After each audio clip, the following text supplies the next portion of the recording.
নমস্কার, কেমন আছেন আপনারা? আশা করছি ভালো আছেন, সুস্থ আছেন। প্রত্যেক দিনের মতো আমি আবারও আপনাদের কাছে নিয়ে চলে এসেছি বেশ কিছু ছোট ছোট ইউজফুল কিচেন টিপস, যেগুলো ফলো করলে আপনাদের সংসারের খরচও অনেকটাই কম হয়ে যাবে, নিজেদের জন্য কিছুটা হলেও সময় বাঁচিয়ে নিতে পারবেন। চলুন দেখে নেওয়া যাক আজকের প্রথম টিপসটা আপনাদের কাছে কি শেয়ার করি।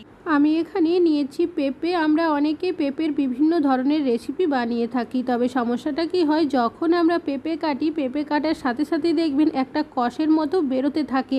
আর সেই কষ যদি আমাদের হাতের মধ্যে খুব বেশি লাগে, অনেকেরই দেখবেন হাতের মধ্যে চুলকানি হয়, আবার কখনো কখনো দেখা যায় কিন্তু র্যাশও বেরিয়ে যায়। তবে আপনারা যখনই পেঁপে কাটবেন, একটা পাত্রের মধ্যে বেশ কিছুটা পরিমাণের নর্মাল জল নিয়ে নেবেন। তারপর পেঁপে কাটার সাথে সাথে যদি আপনারা সেই জলের মধ্যে দিয়ে দিতে পারেন, তাহলে কি হবে, দেখবেন যে কষটা বেরোয় সেটা কিন্তু জলের মধ্যেই চলে আসবে। তারপর আপনারা আপনাদের পছন্দ অনুযায়ী পেঁপেটা কিন্তু টুকরো করে কেটে নিতে পারেন।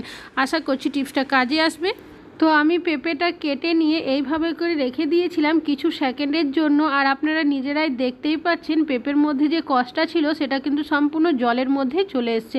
ভালো লাগলে লাইক করবেন। এখন চলে যাচ্ছি পরবর্তী টিপসে। আমি এখানে নিয়েছি একটা গ্রেটার। গ্রেটারের ব্যবহার আমরা কম বেশি অনেকেই করে থাকি, তবে এই যে গ্রেটারগুলো থাকে, যদি বেশ কিছুদিন ব্যবহার করি, দেখবেন গ্রেটারের মধ্যে একটা হলদেটে দাগ পড়ে যায়, যে দাগ সহজে তোলা যায় না। তাছাড়াও দীর্ঘদিন ব্যবহার করার কারণে ধারও কিন্তু অনেকটাই কম হয়ে যায়, যার কারণে আমরা বাজার থেকে অনেক সময় নতুন গ্রেটার কিনে নিয়ে আসি।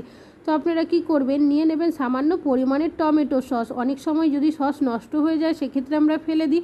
ফেলে না দিয়ে সেই সসও কিন্তু আপনারা এখানে ব্যবহার করতে পারেন। তো দেখতেই পাচ্ছেন গ্রেটারের মধ্যে কিন্তু সসটাকে আমি হালকা হাতে এভাবে ভালোভাবে লাগিয়ে নিয়েছি। এভাবে লাগিয়ে 5 মিনিট মতো রেখে দেবেন। এতে কি হবে, যে গ্রেটারের মধ্যে হলদেটে দাগ পড়ে যায় সেটা দেখবেন অনেকটাই আলগা হয়ে যাবে। এখানে একটা ওষুধের খালি প্যাকেট নিয়েছি, সেটা দিয়ে হালকাভাবে ঘষে নিচ্ছি।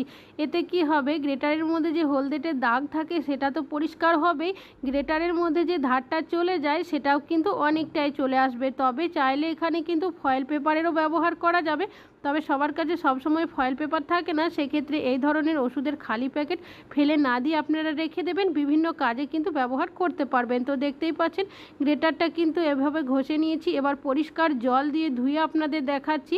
তো দেখতেই পাচ্ছেন গ্রেটারের মধ্যে যে নোংরাটা ছিল সেটা সম্পূর্ণ জলের মধ্যেই চলে এসেছে। আর গ্রেটারটা তো পরিষ্কার হয়েছেই, তাছাড়াও গ্রেটারের ধারটাও কিন্তু অনেকটাই চলে এসেছে। আশা করছি আপনাদের এই টিপসটিও কাজে আসবে। ভালো লাগলে লাইক করবেন। এখন চলে যাচ্ছি পরবর্তী টিপসে। জন্য গ্যাসের সিলিন্ডারের ব্যবহার আমরা প্রত্যেকেই কম বেশি করে থাকি, তবে গ্যাসের সিলিন্ডার যখন শেষ হয়ে যায় তখন আমরা কিন্তু প্রত্যেকেই নতুন সিলিন্ডার লাগিয়ে থাকি। তবে যখন নতুন সিলিন্ডারের ক্যাপটা খুলতে যায়, অনেকে খুব সহজে খুলে নিলেও অনেকে আমরা আছি যারা দেখবেন এই ক্যাপটা ঠিকভাবে খুলতে পারি না। বাড়িতে যদি বয়স্করা থাকে সেক্ষেত্রে অনেকটাই সমস্যার মধ্যে পড়তে হয়। তবে আপনারা কিভাবে খুব সহজেই নতুন গ্যাস সিলিন্ডারের ক্যাপটা খুলে নেবেন তারই একটা টিপস শেয়ার করব। সিলিন্ডারের মধ্যে যে সিলটা করা থাকে কাঁচির সাহায্যে আমি কেটে নিয়েছি। এবার যে সুতোটা বাঁধা থাকে ক্যাপের মধ্যে, সেই সুতোটা আলতো হাতে নিজের দিকে টেনে নেবেন, তাহলে তারের মতো অংশটা ফাঁকা হয়ে যাবে। এর মধ্যে একটা চিরুনি এভাবে আটকে দেবেন।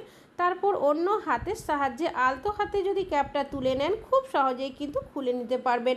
খুব বেশি টানাটানি করার প্রয়োজন নেই। যারা গ্যাস সিলিন্ডারের ক্যাপটা খুলতে পারেন না, এইভাবে যদি আপনারা একবার হলেও চেষ্টা করেন, দেখবেন খুব সহজেই খুলে নেবেন। আশা করছি টিপসটা কাজে আসবে। ভালো লাগলে লাইক করবেন। এখন চলে যাচ্ছি পরবর্তী টিপসে। আমরা যখন ফ্রিজের মধ্যে মাছ, মাংস বা কোনো জিনিস স্টোর করে রাখি, অনেক সময় দেখবেন যখন ফ্রিজ থেকে বের করি পরবর্তী সময় অতিরিক্ত বরফ জমে যায়। আর যখনই ফ্রিজ থেকে বের করি সাথে সাথে কেউই কিন্তু রান্না করি না, কেন কি কিছুক্ষণ অপেক্ষা করতে হয় বরফটা গলানোর জন্য। কোথাও যদি যাওয়ার তাড়া থাকে বা হয়তো অফিস থাকে, কারো টিফিন বানানোর থাকে, সেক্ষেত্রে হাতে কিন্তু এতক্ষণ সময়ও থাকে না যে কিছুক্ষণ অপেক্ষা করব। সেক্ষেত্রে আপনারা কি করবেন, দিয়ে দেবেন বেশ কিছুটা পরিমাণের গরম জল। তবে অতিরিক্ত গরম জল কিন্তু এটা নয়, দেওয়ার সাথে সাথেই দেখবেন এটা কিন্তু গলতে শুরু করবে। কিছু সেকেন্ডের মধ্যেই বরফটা সম্পূর্ণ গলে যাবে। আশা করছি আপনাদের এই টিপসটিও কাজে আসবে। ভালো লাগলে লাইক করবেন। এখন চলে যাচ্ছি পরবর্তী টিপসে। আমাদের যখন কোনো জামা কাপড়ের সেলাই খুলে যায় বা হয়তো ছিঁড়ে যায়, সেক্ষেত্রে আমরা দেখবেন বাড়িতে কি করি, সেই জায়গাটা সেলাই করে নেওয়ার দোকানে কেউই যায় না। তবে যখন মোটা ধরনের কোনো জামা কাপড়ের সেলাই খুলে যায় বা ছিঁড়ে যায়, বিশেষ করে জিন্সের কাপড়ের প্যান্ট বা জামা, সেক্ষেত্রে সমস্যাটা কি হয়, অনেকটাই মোটা হওয়ার কারণে সূচটা দেখবেন সেই জামা কাপড়ের ভেতরে ঠিকভাবে যায় না। আর সবার কাছে হয়তো দেখা যায় অনেকগুলো সূচও নেই, তখন অনেকটাই সমস্যার মধ্যে আমাদের পড়তে হয়। এই ধরনের সমস্যা হলে আপনারা কিন্তু একটা কাজ করে নিতে পারেন। আমাদের প্রত্যেকেরই বাড়িতে কিন্তু এই ধরনের কোনো না কোনো চায়ের ছাঁকনি রয়েছে, তার মধ্যে হালকাভাবে ঘষে নেবেন। এইভাবে ঘষে নিলে কি হবে, যদি সূচের মুখ ভোঁতা হয়ে যায় বা জং বা মরচে পড়ে যায়, সেক্ষেত্রে দেখবেন জং বা মরচেও চলে যাবে আর সূচের মুখটা অনেকটাই ধারালো হয়ে যাবে। মোটা জামা কাপড় হলেও তারপর আপনারা কিন্তু সুন্দরভাবে দেখবেন সেই জামা কাপড়টি সেলাই করে নিতে পারবেন। আমি অন্য কালারের সুতো দিয়ে সেলাইটি করছি আপনাদের বোঝানোর জন্য। আপনারা একই কালারের সুতো নেবেন আর উল্টো সাইডে সেলাইটা করবেন, তাহলে সেলাইটা বাইরে থেকে দেখাও যাবে না। আগে যে সূচটা দিয়ে সেলাই করতে যাচ্ছিলাম সূচটা ভেতরে যাচ্ছিল না, এখন কিন্তু সুন্দরভাবে সেই সূচ দিয়েই সেলাইটি করে নিতে পারলাম। আশা করছি আপনাদেরও যদি এই ধরনের সমস্যা হয়, একবার হলেও এই টিপসটা আপনারা ফলো করতে পারেন। ভালো লাগলে লাইক করবেন। এখন চলে যাচ্ছি পরবর্তী টিপসে। পেনের ঢাকনা। পেন আমরা প্রত্যেকেই ব্যবহার করে থাকি, তবে যখন পেনগুলো ভেঙে যায় বা হয়তো কালি শেষ হয়ে যায়, সেক্ষেত্রে অনেক সময় আমরা পেনের সাথে ঢাকনাগুলো ফেলে দিই। তবে ঢাকনাগুলো কিন্তু ভুল করেও ফেলবেন না। কী কাজে আপনারা ব্যবহার করতে পারেন চলুন দেখে নেওয়া যাক। আমরা যখন জামা কাপড় ধুয়ে দিই, যদি একটু বেশি জামা কাপড় ধোয়া হয়, অনেক সময় দেখা যায় জামা কাপড় ক্লিপগুলো যেগুলো থাকে হয়তো অতগুলো থাকে না, সেক্ষেত্রে আপনারা কিন্তু পেনের ঢাকনাগুলো এইভাবে যদি জামা কাপড়ের মধ্যে আটকে দেন, তাহলে দেখবেন সুন্দরভাবেই কিন্তু ক্লিপের মতো কাজ করবে আর কোনো জামা কাপড় কিন্তু এখান থেকে পড়বে না। তো দেখতেই পাচ্ছেন হাওয়া দিচ্ছে, তবু কিন্তু সেই জামা কাপড় পড়ছে না। ভালো লাগলে লাইক করবেন। এখন চলে যাচ্ছি পরবর্তী টিপসে। রান্নাবান্না আমরা কম বেশি অনেকেই করে থাকি যাতে করে রান্নাটা তাড়াতাড়ি হয়, তবে অনেক সময় দেখবেন প্রেসার কুকারে এমন কিছু রান্নাবান্না করি, প্রেসার কুকারটা ভালোভাবে ধোয়ার পরেও সেই রান্নার গন্ধটা কিন্তু থেকেই যায়। বিশেষ করে মাটন করলে দেখবেন সেই গন্ধটা কিন্তু সহজেই যায় না। তো এই ধরনের সমস্যা হলে আপনারা কী নিয়ে নেবেন একটা তেজপাতা। তেজপাতা আমরা প্রত্যেকেই রান্নাবান্নাতে ব্যবহার করে থাকি। তেজপাতার মধ্যে একটা স্ট্রং গন্ধ রয়েছে, আর যদি তেজপাতাটা একটু পুড়িয়ে নেওয়া হয়, সেক্ষেত্রে দেখবেন তেজপাতার মধ্যে যে গন্ধটা থাকে সেটা আরও বেশি বেরোতে শুরু করবে। যখন তেজপাতাটা একটু ভালো মতো জ্বলে উঠবে, তখন আপনারা প্রেসার কুকারের মধ্যে তেজপাতাটা দিয়ে দেবেন আর ঢাকনাটাকে এইভাবে করে লাগিয়ে দেবেন। এইভাবে যদি আপনারা রেখে দেন 2 থেকে 3 মিনিটের জন্য, তাহলে দেখবেন প্রেসার কুকারের মধ্যে তেজপাতার যে একটা স্ট্রং গন্ধ সেটা কিন্তু চারিদিকে হয়ে যাবে, যার কারণে প্রেসার কুকারের যে খাবারের গন্ধটা উঠতে থাকে সেটা সহজেই চলে যাবে। তারপর প্রেসার কুকারটা জল দিয়ে ভালোভাবে ধুয়ে পরিষ্কার করে নেবেন। আমি এখানে নিয়েছি একটা পুরনো চিরুনি। আমাদের অনেকেরই বাড়িতে এমন চিরুনি থাকে যেগুলো হয়তো আমরা কেউই ব্যবহার করি না। তো এই ধরনের যদি পুরনো চিরুনি থেকে থাকে, কী কাজে আপনারা ব্যবহার করতে পারেন তেমনই একটা ইউজফুল টিপস আপনাদের কাছে শেয়ার করব। এখানে আমি নিয়েছি ডবল সাইজের টেপের টুকরো, চিরুনির মধ্যে এইভাবে করে লাগিয়ে দিচ্ছি। তারপর কাগজের মতো যে অংশটা রয়েছে সেটাকে তুলে নেব। এবার নিয়ে নিয়েছি এখানে আমি সিরিজ পেপার। আপনারা এখানে সিরিজ পেপার বা সিরিজ কাগজ যে কোনো হার্ডওয়্যারের দোকানে পেয়ে যাবেন। এক টুকরো সিরিজ পেপার আমি এই টেপের ওপরে ভালোভাবে লাগিয়ে সেট করে নিয়েছি।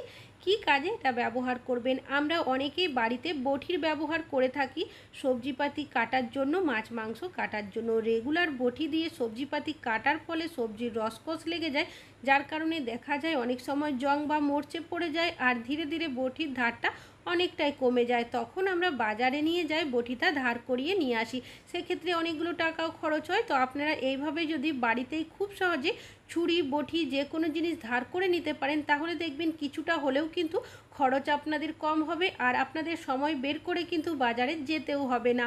তো এখানে আপনারা চিরুনির ব্যবহার কেন করবেন, আমরা যদি ডাইরেক্ট সিরিজ পেপারটা দিয়ে বটির মধ্যে ঘষতে যাই আমাদের হাত কেটে যাওয়ার সম্ভাবনা থাকে। তাছাড়াও ডাইরেক্ট সিরিজ পেপার দিয়ে ঘষলে দেখবেন অনেকটাই সমস্যা হয়, কেন কি কাজটি করতে আমাদের অনেকটাই অসুবিধা হয়ে থাকে। তো যার কারণে আমরা যদি চিরুনিটা এভাবে ব্যবহার করতে পারি, তাহলে হাত কেটে যাওয়ারও সমস্যা হবে না আর কাজটি করতেও আমাদের সুবিধা হবে। তো দেখতেই পাচ্ছেন বটির একটা সাইড আমি এভাবে ঘষে নিয়েছি, যে জং বা মরচেটা ছিল সেটা অনেকটাই উঠে পরিষ্কার হয়ে গেছে আর ধারও কিন্তু অনেকটাই চলে এসেছে। তবে একটা সাইড করলে কিন্তু হবে না, বটির দুটো সাইডে আমি এইভাবে করে ঘষে নিচ্ছি। কাজটি কিভাবে করছি সেটা একটু ভালোভাবে দেখলেই বুঝতে পারবেন। তো দেখতেই পাচ্ছেন কিছু সেকেন্ড এভাবে ঘষে নিয়েছি, বটির মধ্যে যে জং বা মরচেটা ছিল সেটা কিন্তু এখন অনেকটাই উঠে পরিষ্কার হয়ে গেছে। এবার একটা কাপড় জল দিয়ে ভিজিয়ে নিয়েছি, সেটা দিয়ে বটিটাকে মুছে আপনাদের দেখাচ্ছি। আপনারা বটিটা জল দিয়ে ভালোভাবে ধুয়ে নেবেন। তো দেখতেই পাচ্ছেন কতটা ধার এসেছে, আর বটির মধ্যে যে জং বা মরচেটা ছিল সেটাও কিন্তু অনেকটাই পরিষ্কার হয়ে গেছে। আশা করছি আপনাদের এই টিপসটিও কাজে আসবে। ভালো লাগলে লাইক করবেন। এখন চলে যাচ্ছি পরবর্তী টিপসে। কি বেলন চাকি আমরা প্রত্যেকেই রুটি করার জন্য ব্যবহার করে থাকি, তবে অনেক সময় কি হয়, বেশ কিছুদিন রুটি পরোটা বেলার ফলে আটা ময়দা লেগে যায়, যার কারণে আমরা বেলন চাকিটা মাঝে মধ্যে ধুয়ে পরিষ্কার করে দিই। আর কি করি, সেটাকে ভালোভাবে শুকিয়ে রেখে দিই। তবে ডাইরেক্ট যদি এইভাবে আপনারা শুকিয়ে রেখে দেন, কাঠের জিনিস, তাছাড়াও বর্ষার সময় দেখবেন কাঠের জিনিসপত্রের মধ্যে ফাঙ্গাস ধরে যায়, যার কারণে আমাদের বেলন চাকি সহজেই খারাপ হয়ে যায়। তো সেক্ষেত্রে আপনারা যখনই বেলন চাকি ধুয়ে রাখবেন, ধুয়ে নেওয়ার পর ভালো মতো শুকিয়ে নেবেন, তারপর কিছুটা পরিমাণে তেল দিয়ে দেবেন। এখানে সর্ষের তেল নিয়েছি, চাইলে সাদা তেলের ব্যবহার করতে পারেন, তবে সর্ষের তেল দিলে দেখবেন কাজটি আরও ভালো হবে। এইভাবে যদি আপনারা বেলন বা চাকির মধ্যে কিছুটা সর্ষের তেল মাখিয়ে রেখে দেন, তাহলে দেখবেন কোনোদিনই কিন্তু এই বেলন চাকির মধ্যে ফাঙ্গাস ধরবে না। আর এই বেলন চাকি আপনারা কিন্তু অনেক দিন পর্যন্ত ব্যবহার করতে পারবেন। ভালো লাগলে লাইক করবেন। আজকে এখানেই শেষ করছি।